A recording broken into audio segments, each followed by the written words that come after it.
Halo guys, kembali lagi bersama kami Fusion Cinemax. Kali ini kami hendak merangkum alur cerita film yang berjudul Tokyo Ghoul.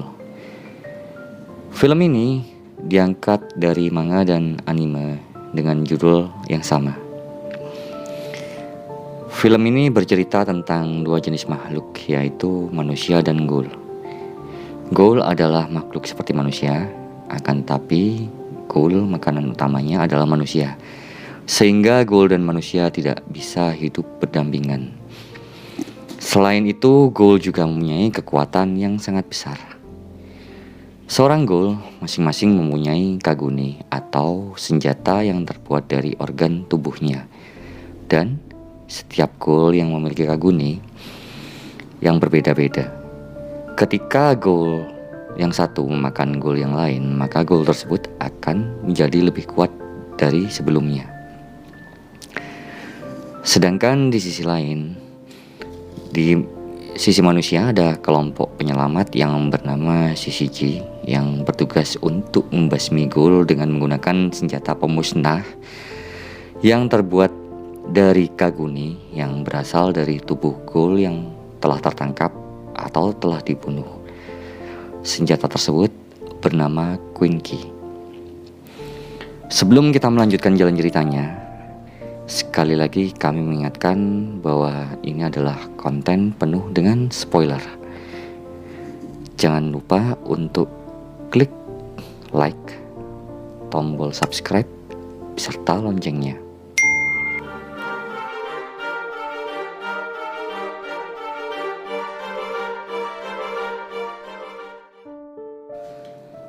Film ini berawal dari dua orang pemuda yang sedang mengobrol di kedai Anteiku. Kedua pemuda tersebut bernama Nagachika Hideyoshi dan Kaneki Ken. Sebagai tokoh utama, Kaneki digambarkan sebagai sosok pemuda yang pemalu dan suka membaca buku. Sedangkan Hide adalah seorang yang humoris dan perhatian terhadap temannya. Di sana mereka sedang membicarakan seorang gadis yang sedang disukai oleh Kaneki yang bernama Kamishiro Rishi. Dan tanpa sengaja Kaneki bertemu dengan Rishi di kedai tersebut. Lalu Kaneki pun memberanikan diri untuk mengajak Rishi berkencan. Di sini Rishi pun mengiyakan ajakan Kaneki karena pada dasarnya Rishi ingin memakan Kaneki. Nah, sepulang berkencan di jalanan yang sepi, tiba-tiba Rishi memeluk dan menggigit pundak Kaneki. Merasa kesakitan, Kaneki pun melepaskan pelukan Rishi dan teramat sangat kaget begitu mengetahui bahwa Rishi adalah ghoul. Sontak Kaneki pun lari untuk meminta pertolongan. Akan tetapi Kaneki tertangkap oleh Rishi. Dan saat akan dimangsa, tiba-tiba ada tumpukan besi yang jatuh dan mengakibatkan kematian Rishi. Akan tapi, Kaneki juga mengalami luka serius yang teramat parah dan hampir mati. Di rumah sakit, dokter berhasil menyelamatkan Kaneki dengan mencangkokkan organ tubuh Rishi ke dalam organ tubuh Kaneki yang hancur.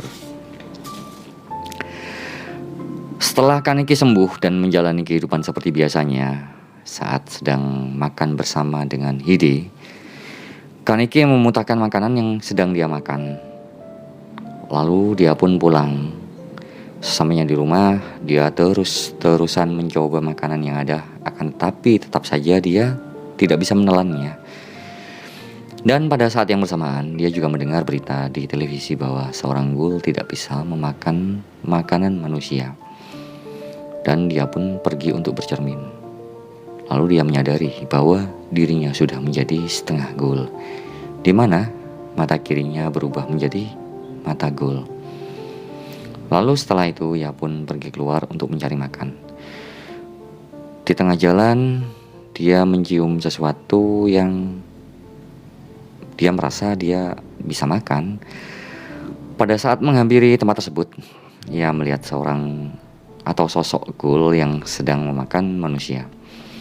Dan tiba-tiba datang seorang ghoul lain yang membunuh ghoul yang sedang makan tersebut. Ghoul yang baru datang tersebut bernama Nishio Nishiki.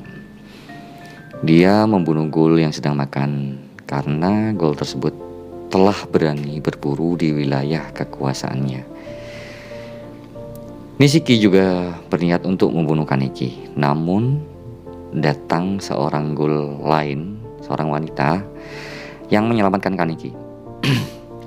Ghoul tersebut bernama Toka, yang ternyata juga adalah seorang pelayan di kedai Anteiku.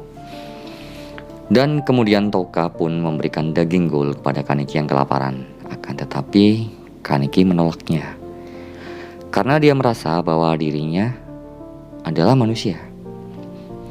Dan Kaneki pun pulang sambil menahan rasa laparnya.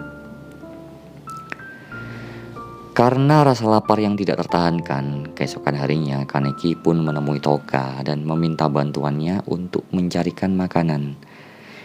Dan di saat yang bersamaan, pemilik kedai yang bernama Yoshimura, yang ternyata adalah ghoul juga, muncul dan menawarkan makanan yang bisa dimakan oleh para ghoul. Makanan tersebut bukanlah daging manusia, melainkan hanyalah sebuah kopi biasa.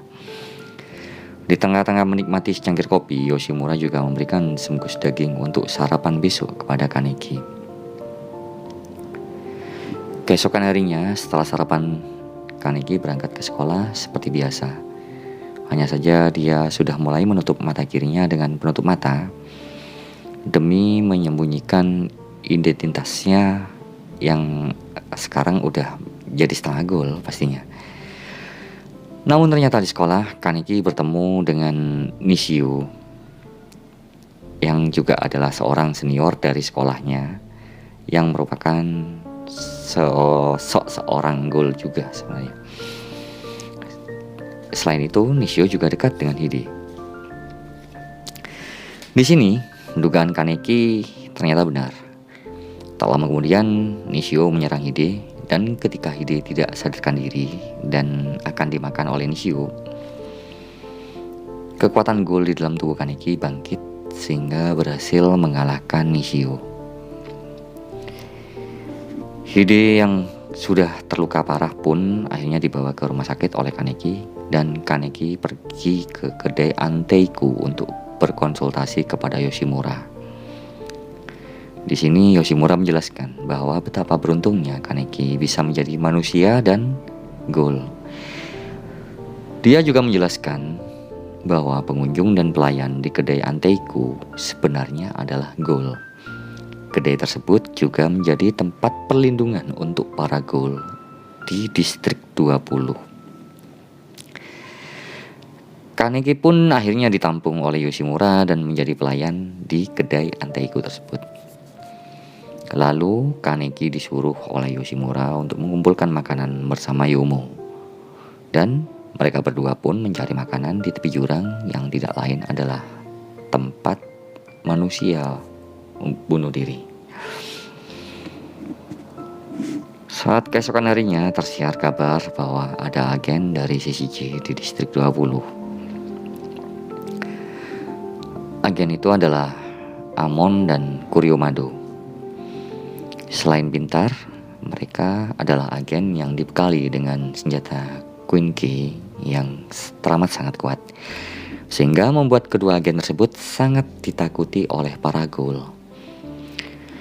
Mendengarkan kabar tersebut, Yoshimura lalu memberikan peringatan kepada para pelanggan dan para pelayan di kedai Anteiku untuk lebih berhati-hati. Mado dan Amon pun menemukan cara untuk mencari ghoul lain di distrik 20 dengan membunuh banyak ghoul di distrik tersebut. Dan tak lama kemudian, Mado akhirnya menemukan dua orang yang dianggap sebagai ghoul. Dua orang tersebut tak lain adalah tamu di kedai Anteiku. Mereka adalah sepasang ibu dan anak yang bernama Ryoko dan Hinami. Demi melindungi anaknya agar bisa kabur, Ryoko terpaksa bertarung dengan Mado dan Amon. Dan di tengah jalan, Hinami yang berhasil kabur berhasil bertemu dengan Kaneki. Hinami lalu minta tolong kepada Kaneki untuk menyelamatkan ibunya. Dan mereka pun berlari ke tempat di mana Ryuko yang sedang bertarung. Tetapi sampainya di sana, Hinami dan Kaneki menyaksikan hal yang teramat tragis, di mana Ryuko mati dipenggal oleh madu dengan kagune milik ayah Hinami. Dan Kaneki pun akhirnya menceritakan kejadian tersebut kepada Yoshimura dan kepada semua pelayan di kedai Anteiko. Toka yang marah karena kejadian tersebut sontak pergi untuk menyerang agen Shichichi tersebut. Dan saat tiba di lokasi, Toka hanya berhasil membunuh anak buah Mado dan Amon karena mereka berdua terlalu kuat. Dan di keesokan harinya, Kaneki meminta Toka untuk melatihnya agar ia bisa lebih kuat demi membalaskan dendam Hinami. Setelah itu, keduanya membuat rencana untuk melawan Mado dan Amon. Namun tak disangka Hinami masuk perangkap yang dibuat oleh Mado. Menyadari akan hal itu, Toka dan Kaneki pun mencari Hinami dan akhirnya mereka pun menemukannya di bawah jembatan. Dan Kaneki pun pergi untuk menghambat Amon. Di sini pertarungan antara Amon dan Kaneki pun terjadi, yang berakhir dengan kemenangan Kaneki atas diri Amon. Sedangkan di tempat lain, pertarungan antara Toka dengan Mado hampir saja menewaskan Toka. Akan tapi tak disangka-sangka, Hinami yang sedang marah bisa mengeluarkan kagune yang teramat sangat kuat yang dia miliki, yaitu perpaduan antara kagune milik ayahnya dan ibunya. Dan Mado pun terkapar. Tanpa basa-basi, Toka langsung saja membunuh Mado. Setelah kejadian tersebut, Hinami pun pergi ke distrik 24 untuk berlindung. Sementara itu, kehidupan di kedai Anteiko kembali normal seperti biasanya. Di scene terakhir, kita diperlihatkan sosok seorang agen Amon yang sedang mengunjungi makam rekannya, yaitu agen Mado. Dan film pun berakhir. Sekian ringkasan film Tokyo Ghoul. Terima kasih buat kalian yang sudah menonton. Dan buat kalian yang mau request alur pembahasan film, bisa langsung komen di bawah. Jangan lupa klik like, tombol subscribe, beserta loncengnya. Arigatou gozaimasu.